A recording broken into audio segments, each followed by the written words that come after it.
Anytime I have a chance to pump up Phil Lord and Christopher Miller, I'm gonna take it. So here we are, pumping up Phil Lord and Christopher Miller, the dynamic directorial and writorial duo who are responsible for some of my favorite comedies of the past, 10 years. They've made amazing films such as The Lego Movie, which is probably my favorite animated movie of the last decade. You've got Cloudy with a Chance of Meatballs, which is a shockingly effective, funny comedy about a man that makes a machine that spits out food from the sky. And then you've got 21 and 22 Jump Street. Now, for your next mission, you two sons of bitches are going to medical school.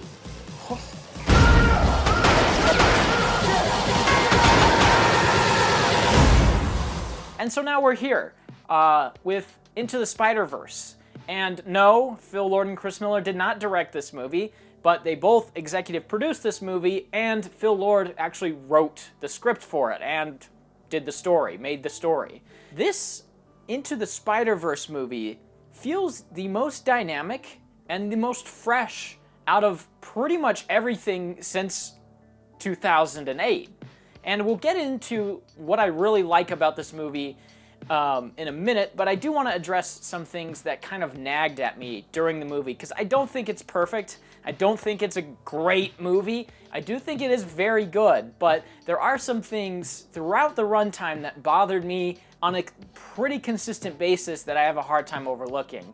Number one thing that bothered me from pretty much the first frame of the movie was, even though this is an animated movie set in a comic book universe, Sony finds a way to shove their stupid products in every movie they make, including this one. Miles! Yeah? Gotta go! If you want me to drive you, we gotta go now. Dad, I'll walk. Personal chauffeur going once. It's okay. How can you have an ego so large that you have to have headphones on our main character's head for a decent amount of screen time that have a giant Sony logo on both sides? How can you have a company with an ego so large that every single phone in the movie is a Sony phone? Another thing that bothered me throughout the runtime is the overuse and constant use of pop songs. Something that I constantly harp on because I hate it. I really don't like when movies use pop songs, and of course there are some exceptions, like none that I can think of off the top of my head, because 95% of the time, using a pop song in your movie is a bad idea. Two trailer park girls go round the outside, round the outside, round the outside. Guess who's back? And almost every time a pop song came up, it felt out of place. There were some good uses of pop songs in this every once in a while, and I think the editing of the movie and how they used the pop songs in some cases worked, but most of the time these pop songs got so ridiculous I couldn't believe it. And lastly, I think the biggest thing that kind of stuck out to me as a negative in this movie is it's kind of bloated.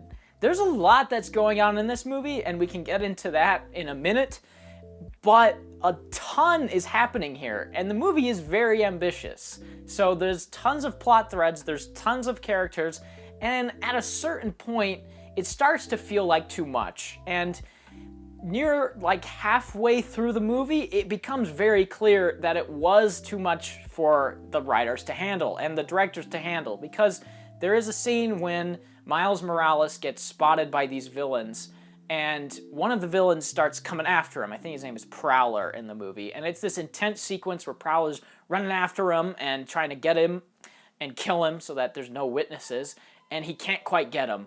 And then Prowler literally disappears for about 45 minutes, and then he shows back up to have a huge reveal that's kind of shocking and insane, but it doesn't feel quite earned because Prowler isn't really established as a threatening villain, because he's in one scene, disappears, and then shows up to have a reveal. And then Aunt May shows up like halfway through the movie, And then you've got Wilson Fisk, who's like the main villain, but he has less than 10 minutes of screen time.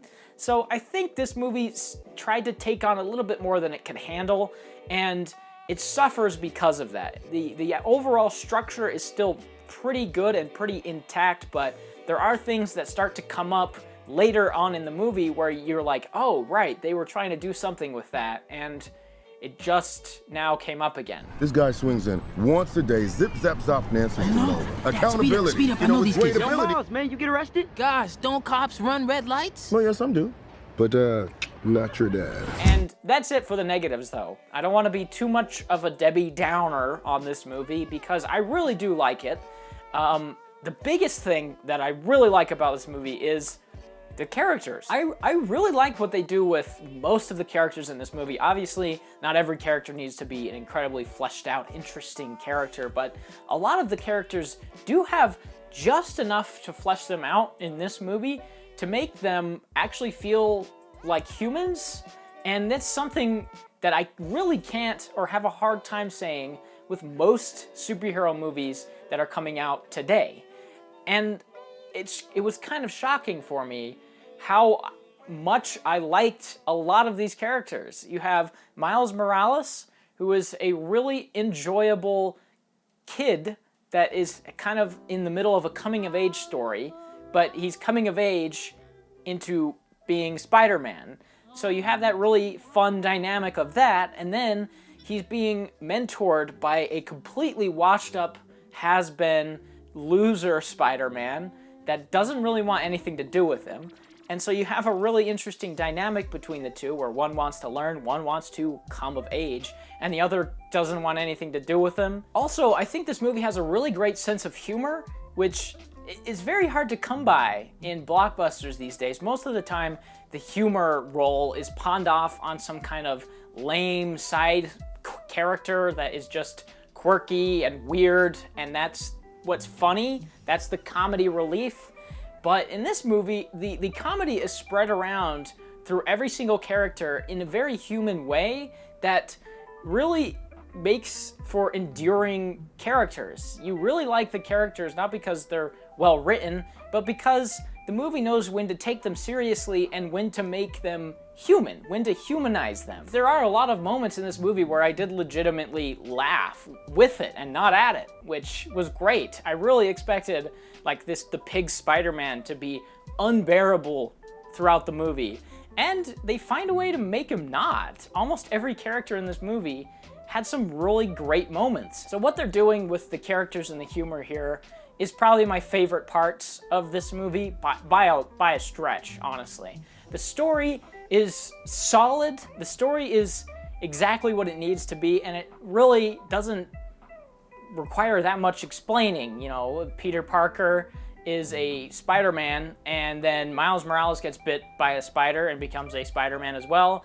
And then there's some kind of science mumbo-jumbo, and a bunch of other Spider-Men come into the Miles Morales' universe, and they have to try and get back. Super simple story, but the characters, the dynamics of the characters, the humor, and the coming-of-age plot is there, and it is really great. I really loved watching this movie. I had a blast, and of course, I would be upset with myself if I didn't mention the animation. The animation is pretty spectacular. There are some weird quirks to it that I'm not quite sure I love. Like, sometimes when it would cut to a reverse angle of a character, it'd have their face and then it'd have like another outline of their face around it. Or there was some like buildings off in the way background that kind of looked like they were supposed to be rendered in 3D for some reason. And I think that's the same case with the character's face, where there's like two versions of the face or an outline of the face, where it's like, okay, I'm not sure if this is stylistic or if this is actually just kind of like a screw up on the 3D, because I didn't see it in 3D. So that was kind of awkward, but the animation overall is really stunning, really spectacular, and it's fun from start to finish. The 2 hours really zip by. You get really connected to these characters. The humor is great. The story is exactly what it needs to be. It's really, really great. I'd probably give it a 7 out of 10. I really liked it. Really, really liked it. So maybe on a rewatch it'll go up. I don't know. Maybe not. But as it is right now, it's great. Or not great. I keep saying it's great, but I gave it a 7, and that's not a great score. But it's really good. So go see it. I'm sure everyone will already go see it because it's a superhero movie. And what else do we do with our time if we're not seeing superhero But movies? it's out of my control, and you'll be left in the dust unless I stuck by you. You're the sunflower. I think your love would be too much, or you'll be left